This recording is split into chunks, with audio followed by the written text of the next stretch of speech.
we were sold this dream that you can come to Ghana and the rent is so much cheaper. But at the end of the day, okay, somewhere, say for instance in Accra, of course the quality of life is much better than some of the rural places. But it's like living in Miami. You understand me? All the luxuries, you're going to be paying for it. You're going to be paying for an apartment with, you know, air conditioning and Wi-Fi and water and hot water heater and all of those things. I went with other people. We've never ever had to pay to go in. I've never seen a booth. I've never seen anyone out there collecting money. I saw a sign that says donations are welcome. Some men ran up to me, two guys. Excuse, you need to pay. You need to pay. Grabbing on my arm. I said, first of all, I know about the scamming there. People will come and tell you that, oh, you have to pay, and they don't even work there. Okay, so I knew about that. He grabs onto my hand and I said, no, we're just taking pictures. Well, who do you think you are? Who do you think you are? And then he calls. I said, well, who are you? Let me see some ID. Whatever. He refused and he's shouting in my face and pointing at me. I said, stop pointing at me. I'm not touring. I'm just going to take. So you don't think this place has to be? Listen, if he approached me a little bit better, like I said, I was used to being scammed. I've been scammed there before with the same way. Okay, 80 cities is nothing. That's $8 US. That's nothing for me to pay. So she knew it was 80 cities and she was making all that fuss as though she was clueless. Hi everyone and welcome to I'm a Ghana Observer.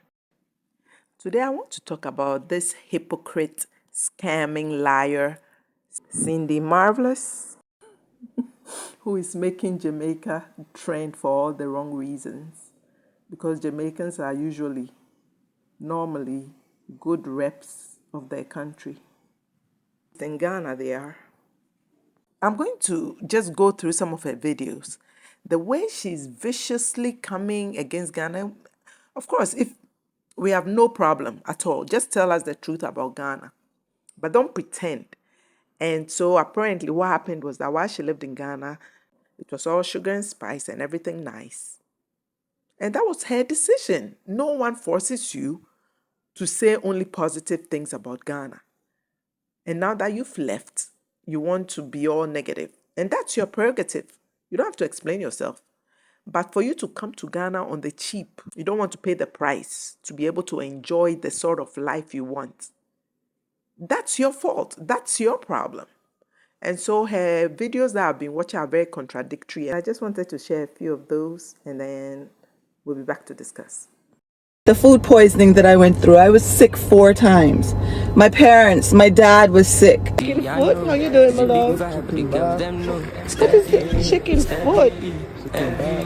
What's that, chicken back? Yeah. What's that? Goat? Cow meat? We don't have goat meat. Goat meat. Like that. Which one? And this is goat. Yes. I'll get 2 sets of that. Well, what's this doing? What are those shish kebab? Those are sausage. Yeah. Pork? What kind of sausage? But what kind of meat? Pig? Beef. Beef? Throw one on there for me. One. Sunday long person. What's this?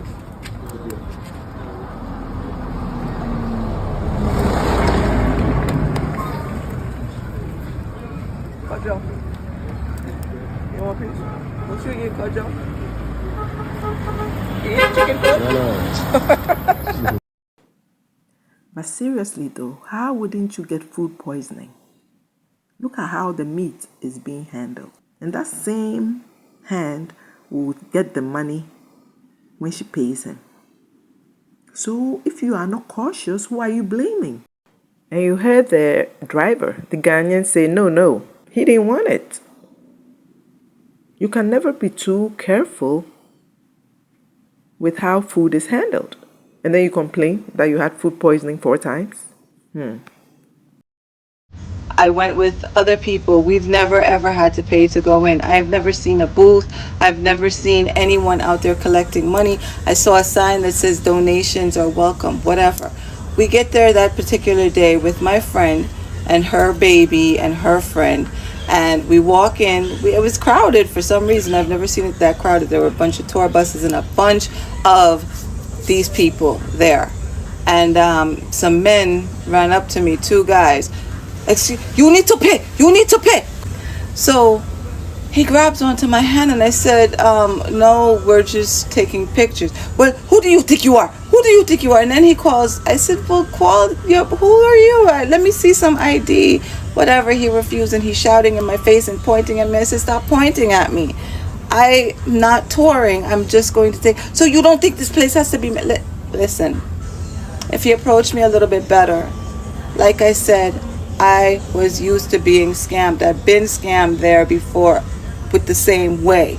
Okay, 80 cities is nothing. That's $8 US. That's nothing for me to pay to go in. But we weren't touring. We just wanted to take a few pictures and then walk out. Now we get it. I get it. But again, I have been there over 15 times and I never had to pay. So do not come in my comments talking about, oh, you think you're better than people, you don't have to pay, and da da da da da. We never ever paid.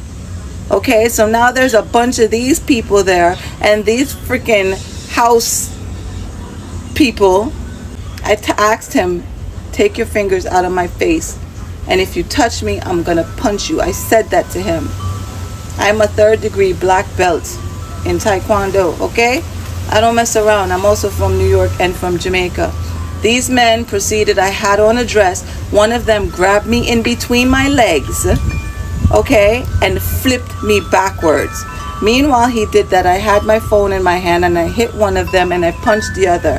4 men attacked me. Well, tried to attack me because I defended myself. I went down fighting. I kicked both of them with both feet out. I kicked them in their private parts hard as I could freaking kick them while I was going down. And I had my phone in my hand and I'm punching him in his eye. Blood gushing everywhere. Oh, I couldn't even see the amount of blood that's on me, and I'm still fighting. I'm scratching, I'm scraping, I'm biting. 4 men. 4 grown men were on top of me in front of these people.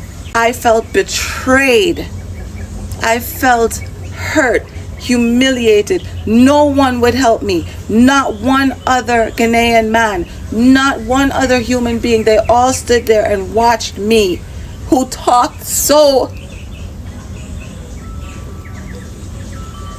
I portrayed that country so amazing, and these men attacked me over 80 cities.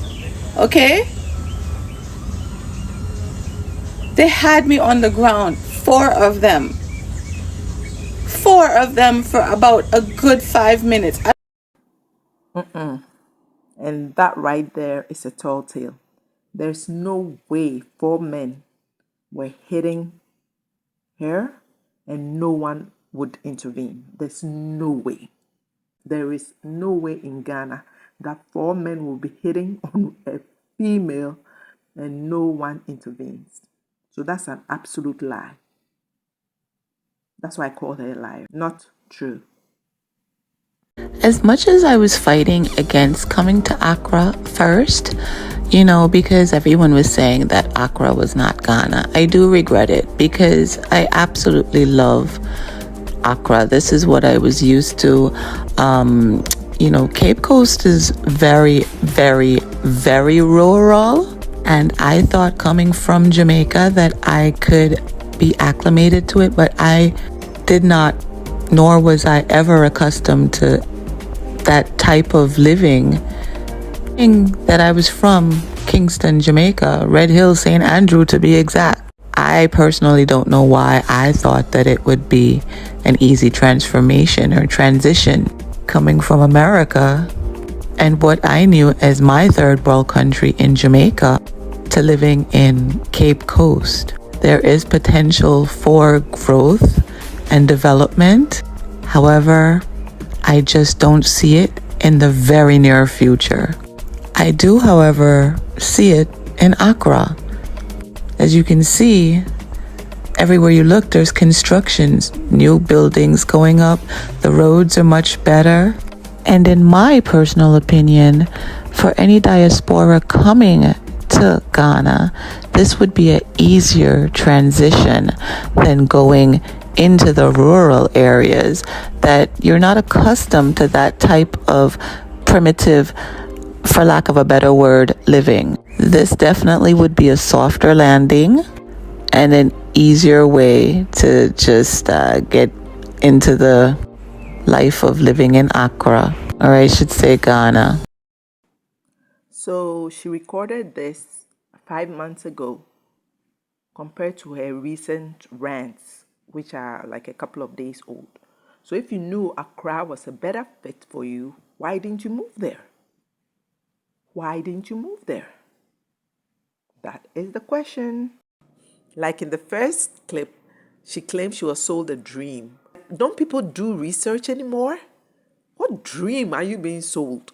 In this day of social media, what dream are you being sold? What can you not research or investigate for yourself or ask? So what dream exactly were you being sold? You didn't have enough money on you and you weren't prepared. She comes across as though she wants to be positive, but her vibes are just off. And that's why she's left and gone and her parents are still enjoying life in Ghana.